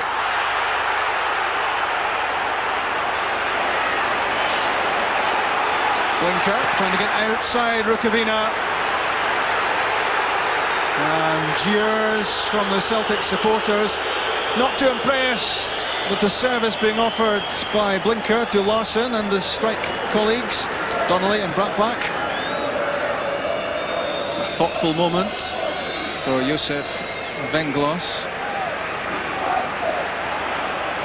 It's a dangerous header from Burley. Maric there, Stubbs as well. And taken away by Paul Lambert as arms were raised there between Maric and Stubbs. Here is Maric and Prosinecki. That fleet of foot which took him away from the Brattbach tackle. That's half-time.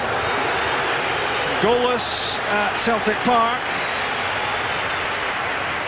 But Celtic needed the goalkeeping abilities of Jonathan Gould to keep the score sheet blank, and they haven't managed too many attacking ploys of their own. Unable to break down the Croatia Zagreb defence. That from Craig Burley, one of the few Celtic attempts at goal. This was a header from Jelicic which clipped the top of the crossbar. They are definitely menacing going forward. This was a shooting attempt by Jackie McNamara which was charged down. Viduka, big man in the Croatia Zagreb attack. That was good skill from him and an effort which went just wide. Prosinecki got away from Craig Burley at one point, and well saved that by Jonathan Gould, and even better from Gould after a scramble in the area. Razor sharp reflex stop there to deny Maric.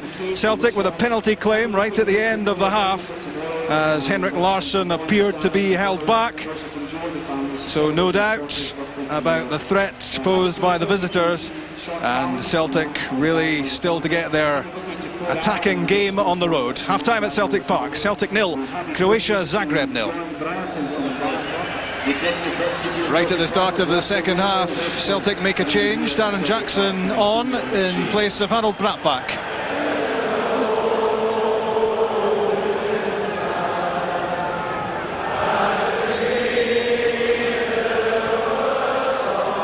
The Celtic fans in good voice as Croatia Zagreb get the second half underway. They were confident going into this tie, Zagreb, and that confidence will not have been damaged one little bit by the way the first half went. At stake for Croatia Zagreb, not just the money that the Champions League would bring, but it's all about national pride for them as well, for a country which only came into being in the 90s after the breakup of Yugoslavia. And national pride is certainly boosted by the way Croatia performed at the World Cup in France.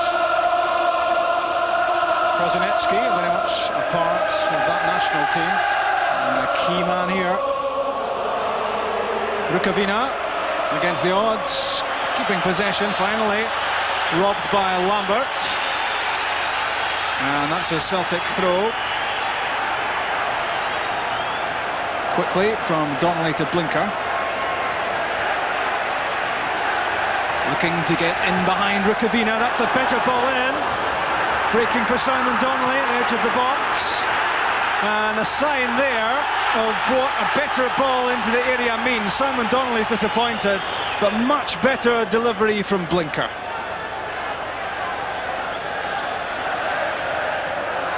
Helped on by Prosinecki. Juric. Jelicic away from Craig Burley. Didn't really catch the shot, but that will be encouraging for him that he managed to escape the clutches here of Burley and have a crack at goal. Juric, always the spare man at the back, always allowing himself time and room to receive the ball and play passes. Offside, Marko Viduka.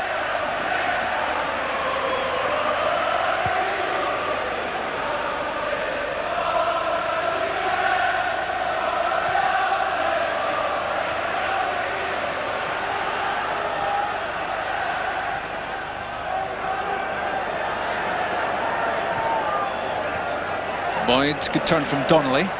Back from Larsson to Lambert. Donnelly available again, quickly moved on to Lambert. Good play this. Reggie Blinker. Henrik Larsson. Blinker again, chance for him. What a chance that was for Blinker. Burley and Jackson! Celtic take the lead.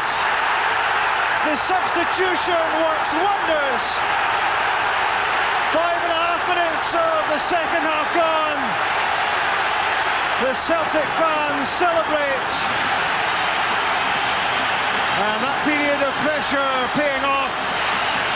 First it was Reggie Blinker, took the return pass from Larsson, foiled by the goalkeeper, but he was alive enough to chip this back up. Burley's effort knocked off the line by Rukavina, but Darren Jackson was not to be denied, and his first competitive goal of the season, an important one for Celtic. And now here come Croatia Zagreb. Rukavina, Prosinecki on the outside, Maric and Viduka through the middle. Breakdown in communication, and benefiting there was Mark Reaper, controlled by Blinker, under pressure from Simic.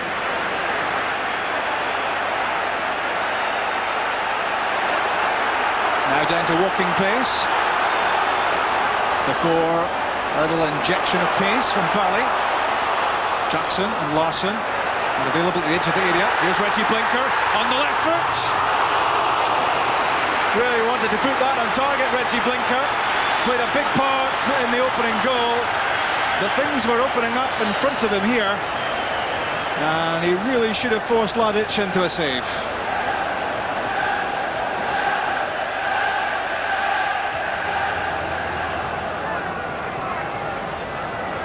Prosinecki again,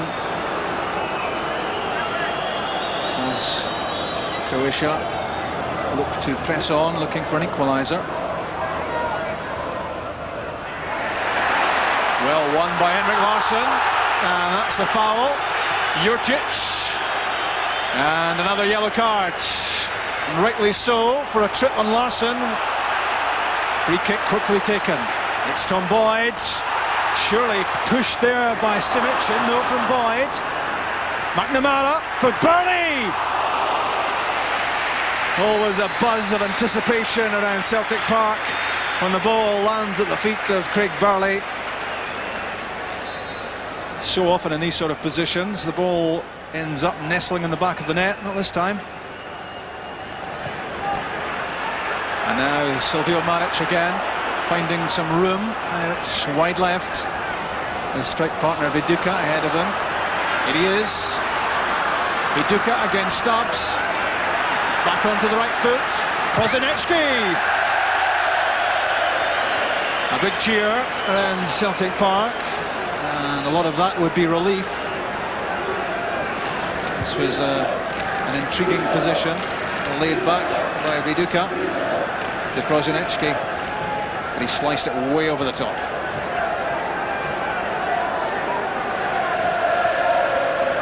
Rukavina to Maric, got away from Paul Lambert. Silvio Maric. The effort from Jelicic. He was leaning back as he struck it, and that shot never looked likely to hit the target. Good set-up work by Maric, but not the finish. Lambert, Donnelly, McNamara. Craig Burley's made a run. Juric is with him. And now 4 blue shirts in the vicinity for Craig Burley. A lot to do here. And that was all he could have hoped for in that situation. Very tightly policed. Corner kick. Almost on the goal line is Darren Jackson. Coming in are Stubbs and Reaper.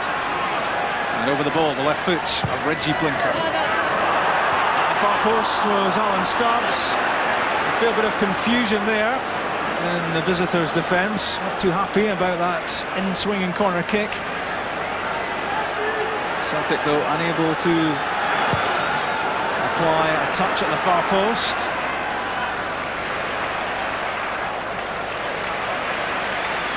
Lambert to Burley. Stubbs to Donnelly. Henrik Larsson moving around at the edge of the box. Jackson as well. Nicely threaded through for McNamara. Decent effort that by Jackie McNamara. Didn't really get hold of it, but it was well enough placed. And what that meant was that Drazen Ladic had to scurry across the edge of the 6-yard box and touch that behind for a corner kick. It's McNamara himself with the kick, flicked on by Stubbs. Not doing too much damage though, but dropped behind.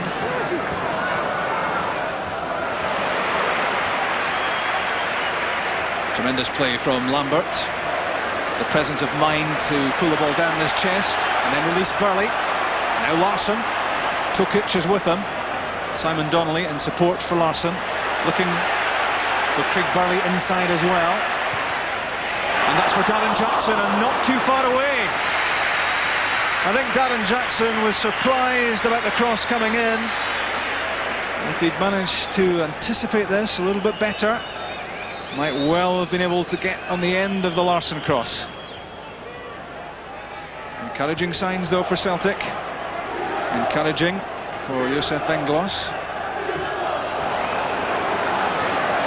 Lambert having a look. McNamara, Burley with Prosinecki close to him, but he won't get there.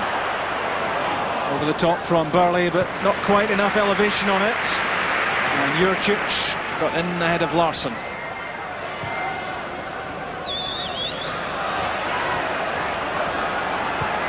Jurcic again, rolling it across the edge of the area to Tokic. Prosinecki, the man the visitors look to make things happen. That's a good ball through the middle for Viduka. Well read, Tom Boyd. Excellent defensive work from Boyd. Good cover as Viduka looked as if he might well be in on something there. Rukavina, fortunate to see that pass get all the way through to Prosinecki. He's away from Larsson, away from Burley as well, taking a tumble at the edge of the area. Free kick given, and this could be inviting. Good play from Prosinecki, good close control, although that looks more than a touch theatrical. And I think the referee was taken in by that tumble.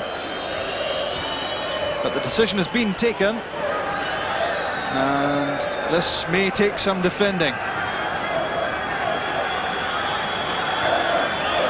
Jonathan Gould getting the wall in the right place. Prosinecki is over the free kick. Viduka there as well. Maric beside the wall. Zvitanovic just in front of it. Prosinecki, so close! Jonathan Gould could only watch as that ball cannon back. Superb skill from Prosinecki.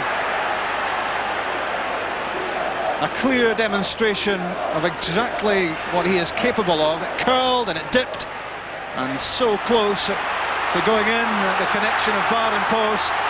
Celtic keep their lead.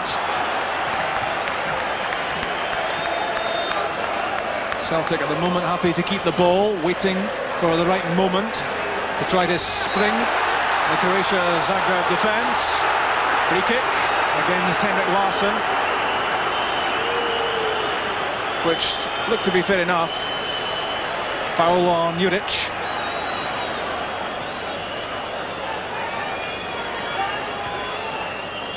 Mujin. Prosinecki. A heavy smoker, Prosinecki. Some of his habits off the field, not in line with your normal idea of a professional sportsman, but you can forgive him a lot when you see the sort of ability he possesses with the ball at his feet.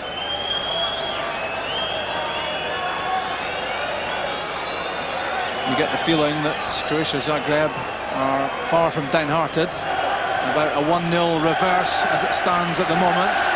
bunch of confidence about them, and they will feel that they are more than capable of turning this round in the Maximir Stadium in a fortnight. Here's Viduka.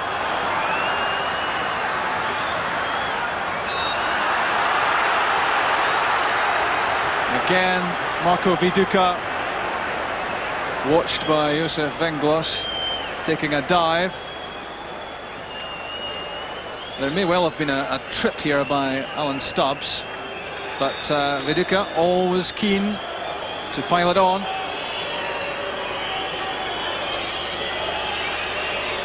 He's already struck the frame of the goal. Robert Prosinecki. Jonathan Gould up on his toes. Here comes Prosinecki. This time, a big cheer from the Celtic supporters, with the ball clutched to the chest of Gould.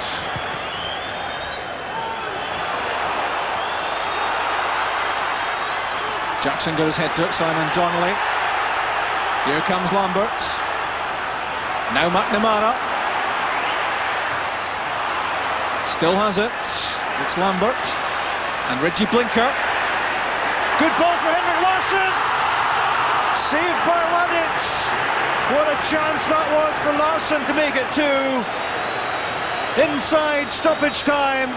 Delightful chip by Blinker. Perfectly judged. And Henrik Larsson will be disappointed about that first touch, which allowed Ladic to drop on the ball and stop any chance of a second Celtic goal. That could well prove to be a crucial moment in this tie. Henrik Larsson foiled.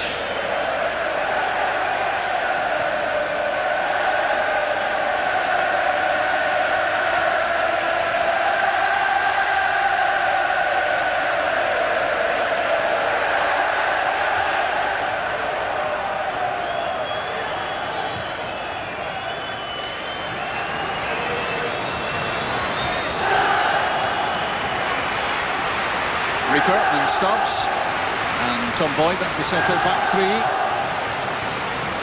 Now Craig Burley. The end of a punishing match for these players. No one wants to make a mistake at this stage.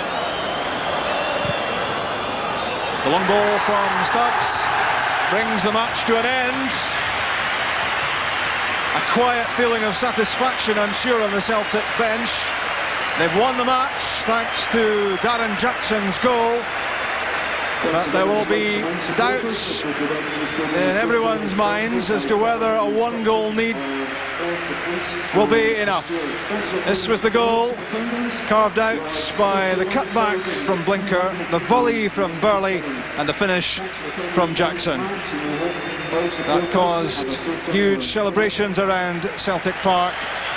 But Croatia Zagreb, possibly significantly, didn't look too disappointed that they trailed throughout most of the second half. Henrik Larsson had a great chance near the end to make it 2, and it's delicately poised for the second leg in Zagreb. Celtic 1, Croatia Zagreb 0. A 1-0 victory, but will that be enough? No, I think that players play okay. You know, they show a commitment. They have been working hard, and that results it's like it is. But from my point of view, you know, the approach to the game and tactical discipline we have been seeing, and I think players work very hard because it was a strong opposition, good team, holding a ball well, with strong combination. But we shall see what's going on after 2 weeks. Marco, how do you feel about the state of the tie now after that 1-0 defeat? Well, we're not too impressed with this result, but hopefully in the away in the second leg, I think we're going to have to play better and maybe, hopefully, win. Did Celtic deserve the win tonight? I think it could have went either way. I think they had the first 20 minutes. They came out at us and they really surprised us with their speed and skill. After that, we had a couple of good chances. We could have, if we finished them, we could have come out as winners. So the game could have went either way, and luckily for them, they scored the goal, so it turned out that way. It's quite delicately poised, isn't it, going into the second leg, because a 1-0 is a lead to take to Zagreb, but maybe the Celtic might feel it's not enough. That's right. No, I think at home we play pretty well, so it'll be hard for them, but we'll see what happens. Did you enjoy the tussle with Reaper and Stubbs? Yeah, very good players, very good players, very experienced, and it was tough for me the whole game, considering I was isolated for most of the game, and but I'm happy with my own performance, so that's the main thing.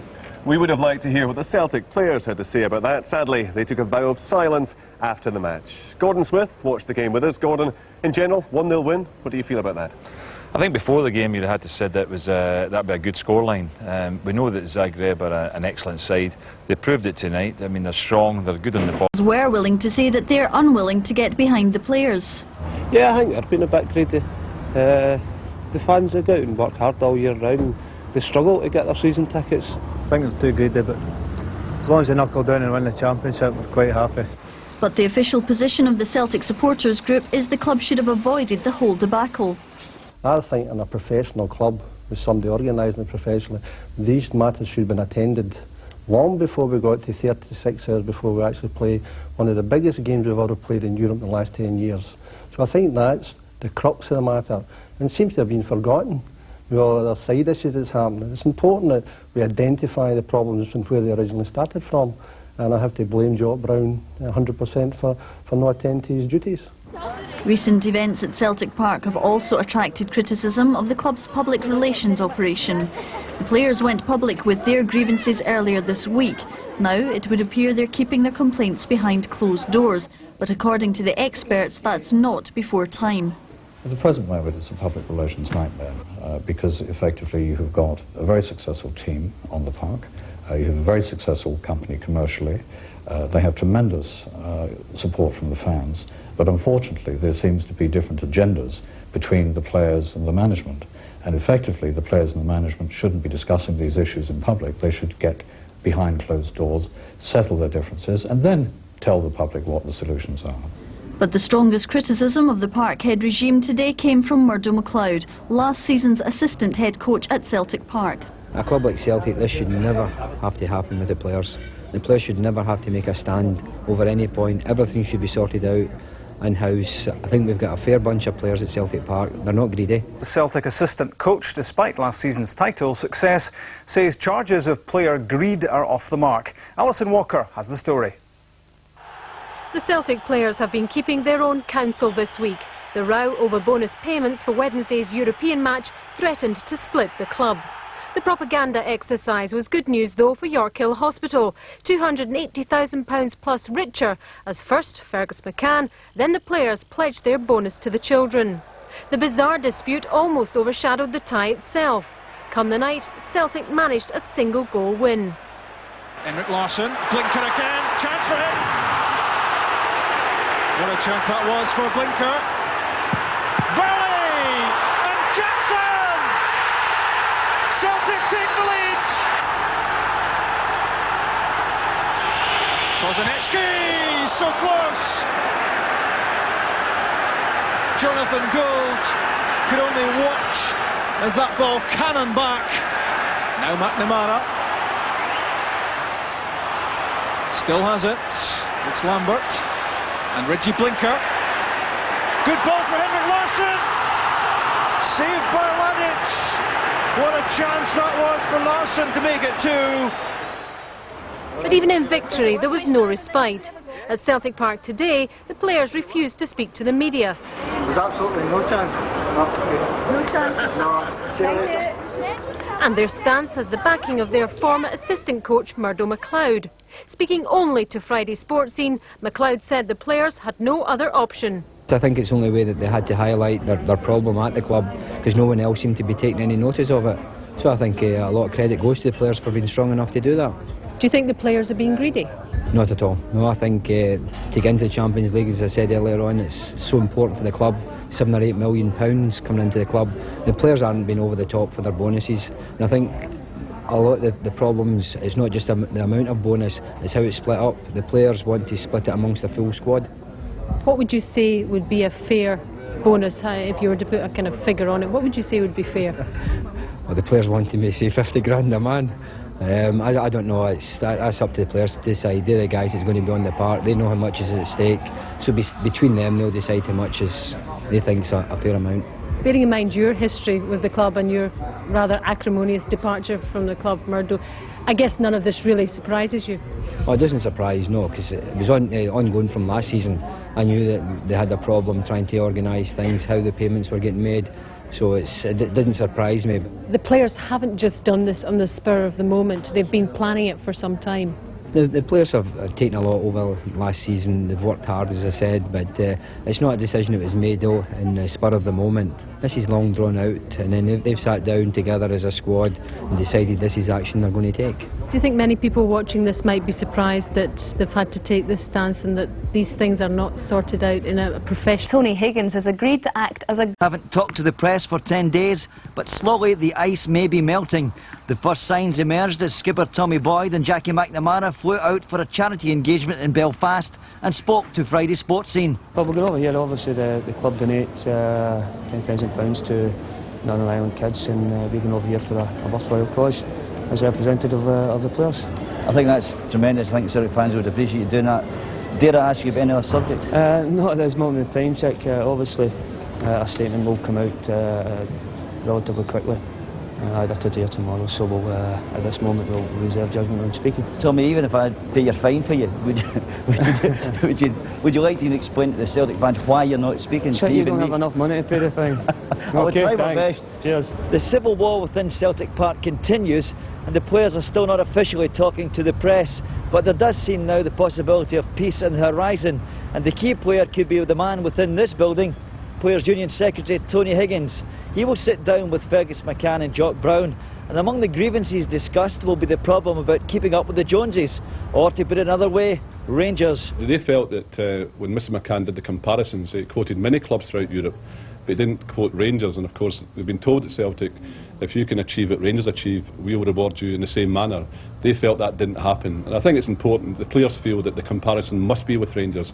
The whole of Scottish football compares success in terms of Celtic and Rangers, so the players felt that by using other comparisons, that wasn't entirely relevant. But that's just the tip of the iceberg. Among the issues dividing dressing room and boardroom are the facts that last season's championship bonus was not agreed until November, no bonus at all was offered for beating St Pat's, and there is no points bonus in offer for the Champions League. On top of that, there are no uniform bonus payments agreed. The players have united on this, they've stood together, they've shown the club that they mean business. Now that's over now, and it's time for meaningful discussions. Is this a unanimous situation with the Celtic players? Yes, this return to normal conditions is a unanimous decision. This year about the press embargo, which I know you'll be very interested in, of course, that will be resolved on a daily basis, and you really have to speak to the players on a daily basis, or not speak to the players to resolve that. What's happening now? So it's spread